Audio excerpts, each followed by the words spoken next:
Karen Davila awang-awa sa mga Pinoy, please stop stealing. Kinundena ng kapamilya broadcast journalist na si Karen Davila ang umano'y systemic corruption sa mga nagiging proyekto ng gobyerno. Ito ay matapos ang matinding pagbaha sa Cebu na kumitil sa hindi bababa ng 188 katao at itinuturing na worst flash flood in the history of the province. Sa kanyang X, dating Twitter, account, ibinahagi ni Karen ang kanyang saloobin hinggil sa tuloy-tuloy na nagaganap na hindi maganda sa Pilipinas.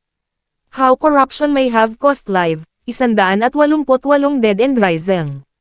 The worst flash flood in the history of the province. Cebu has 414 flood control projects worth the 26.7 billion pesos from 2022 to 2025 meant to protect our people, homes and livestock. What happened? Extreme weather conditions will only worsen. It is a part of the world we live in today. What breaks my heart is seeing how our people are suffering because of systemic corruption.